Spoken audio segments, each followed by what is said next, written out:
ntar mau wawancara buat tugas. Ini jika mohon dengan sebuah keyakinan ya. Selamat malam.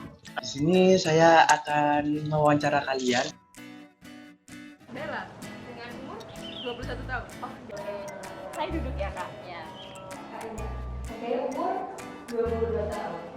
Nama saya Olivia Juanda, umur saya sekarang 18 tahun. Nama saya Diva Alfiani, usia saya saat ini 18 tahun. Nama saya Diana Fernanda Kristi, bisa dipanggil Dea. Umur saya 18 tahun. Pernah, jelas. Mungkin banyak tapi saya kurang tahu. Kalau itu sih kurang tahu ya, tapi kayaknya sih cukup besar. Kurang tahu. Saya sendiri, saya tidak mengetahui data yang pasti untuk tingkat seberapa besar pelecehan seksual yang terjadi, tetapi masih suka mendengar lah, masih cukup sering mendengar. Kalau sudah tahu satu sama lain gitu, catcalling itu saya masih sering sih. Pernah. Di Cangar. Saya nggak begitu hafal tempatnya, cuman pas itu lewat kayak tempat konstruksi kayak bangun-bangun gitu. Terus tiba-tiba ada yang kayak cewek-cewek gitu. Pernah ada pengalaman lain kayak pas itu kan naik sepeda hotel. Terus itu pas SMP, terus tiba-tiba teman saya kan naik bemo. Nah tiba-tiba ada yang ingin jabel saya gitu. Dia naik motor, terus langsung ngebut gitu motornya. Terus kan saya nggak bisa apa-apa ya, jadi cuma ngeliatin aja sambil teriak, woi, cuma gitu doang.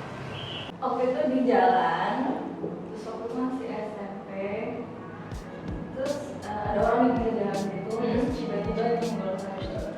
Oh terus apa yang di depan yang nyenggol itu pak? Langsung pergi, gitu langsung pergi, nggak ada pakai masker, pakai helm, udah kayak orang mau pergi dan nggak tahu kalau bakal masuk gitu. Waktu itu di daerah, di Sidoarjo, daerah satu daerah yang ada di Sidoarjo. Ingat saya ya, dulu catcalling yang pernah terjadi ke saya itu waktu jalan-jalan biasa sih. Jadi di samping jalan gitu ada cowok tiba-tiba cantik cewek gitu. Terus biasanya kalau ada truk yang lewat gitu, itu sopirnya cewek gitu sih. Aku cuek aja sih, soalnya orangnya kan jamet, jadi aku cuek aja. Oh gitu enggak? Aku lanjut bawa. Saya nggak ingat sama memori itu. Oh, kan orangnya buluk banget. Oh iya, oke. Tapi saya nggak peduli itu. Ya menyadari aja sih, soalnya kalau nggak bisa tinggal di situ juga kan nggak tahu itu siapa, kok tiba-tiba gitu, walaupun mau menindaklanjuti kan juga nggak tahu. Kemudian aku sama teman itu dari situ langsung ke tempat yang sepi, terus shock gitu ya kak. Kalau dari saya awalnya tuh pasti risih gitu ya kan, kenapa tiba-tiba udah nggak kenal tiba-tiba kayak gitu. Tapi semakin lama semakin sering pastinya kayak ya udahlah, masa bodoh gitu aja sih. Itu kan saya beli boba ya, terus sama ibu saya, jadi ibu saya biasa aja, cuma digoreng aja. Lanjut beli boba. Setelah kejadian itu, aku sama temanku lebih milih buat diam, terus nggak ngasih tahu dia siapa. Jadi sampai sekarang tuh nggak ngomong ke siapa. Oh gitu. Biasa aja sih, soalnya kan kalau malah dibawa pikiran malah kayak nggak enak sendiri gitu rasanya.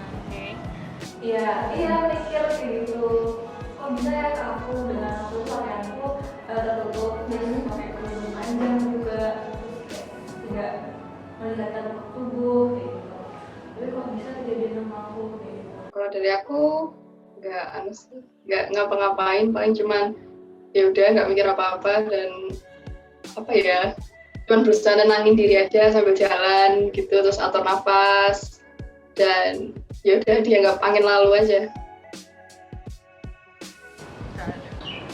Ya udah biasa aja lihat orang-orangnya. Biasa aja sih, saya masih kecil jadi kayak Ada kayak lebih takut aja kalau misalnya lagi papasan sama orang tuh, kayak lebih melindungi tubuh jadinya gitu. Oke. Untuk dampak catcalling sih, yang paling aku rasakan itu gimana ya, tambah takut sama gerombolan cowok gitu loh. Apalagi kalau kamu cewek sendirian ya, lewat ke gerombolan cowok itu udah pasti, aduh ini gini lagi deh pasti. Itu pesimisnya itu selalu ada. Gitu sih kalau aku. Enggak sih, soalnya saya sama ibu saya, jadi ya ibu saya udah tahu. Terus kalau ke teman-teman kadang cerita buat lucu-lucuan aja. Oke. Enggak. Lalu berarti kakak juga tidak pernah melaporkan kepada siapapun mengenai hal tersebut? Enggak, ke orang tua mungkin atau enggak? Berarti kakak memilih berdiam ya? Iya. Kalau aku nggak pernah sih cerita ke orang lain ataupun lapor ke pihak berwajib, itu nggak pernah. Karena menurutku kayak ya udah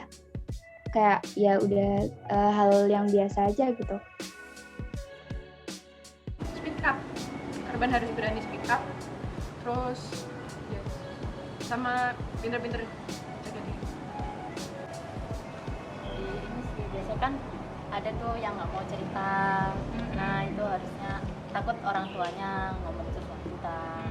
Harusnya orang tuanya kayak merangkul kalau tahu anaknya perilakunya agak aneh, itu mulai dideketin, kayak disuruh cerita kenapa gitu. Kan biasanya ketahuan ya dari wajahnya, kaget juga. Harusnya kayak gitu sih.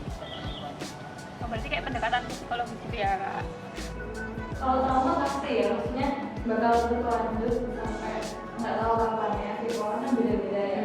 Dan buat proses nyembuhinnya sendiri pun juga kayak susah. Dan jadi kalau pribadi nggak tahu kayak gimana sih sembuhnya. Berarti kakak juga pernah bingung gitu ya? Iya, kamu meskipun. Setuju sama yang lain, korban tuh perlu banget buat cerita sama teman dekatnya, orang tuanya, atau kalau emang teman dekat sama orang tuanya nggak bisa mengakomodasi, mungkin bisa ke lembaga bantuan yang itulah yang biasanya buat ngurusi peristiwa kayak gini gitu ya. Kalau perempuan itu usahakan jangan pergi sendiri, terus jangan malam hari itu sendiri, terus selalu berpakaian rapi, sama baca doa. Agak susah ya, soalnya kan kita kan juga nggak tahu ya, kita udah menutup tapi tetap kena catcalling kadang, kayak assalamualaikum ya kayak gitu kan termasuk. Nah terus kadang juga pakaian tuh sebenarnya nggak berpengaruh juga, cuman yang salah itu ya si pelakunya, kayak yang harus ini sih pelakunya yang harus Ada pengajaran gitu ya tentang seksual harassment. ya. Lebih harus bisa menjaga diri, apalagi melihat yang sekarang kalau nyampe kerudung cuma sebatasnya aja ya. Lebih baik buat nutupin semuanya apa yang sekiranya bisa menarik perhatian orang lain, itu lebih dijaga. Terus habis gitu tahu batasan kalau misalnya kita lagi di luar atau lagi di jalan itu kayak sama orang lain harus ada batasnya biar orang itu nggak seenaknya kita. Terus bawa pelindung buat diri kita sendiri, nah itu handle atau fluid atau apa pokoknya yang bisa buat diri kita. Kalau misalnya ada kejadian kayak gitu, kita tuh bisa membela diri kita dengan kita ngasih tahu ke orang lain kita lagi digituin. Oke. Yang paling penting itu selain saling jaga diri ya, itu juga materi tentang pelecehan seksual itu harus diajarkan gitu loh. Terutama masyarakat Indonesia itu harus menganggap bahwa pelecehan seksual baik secara verbal maupun non verbal itu adalah hal yang serius gitu, bukan hal yang patut untuk diabaikan kayak gitu.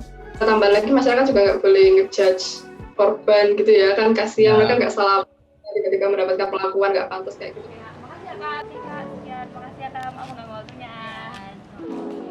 Makasih ya Kak atas waktunya. Terima kasih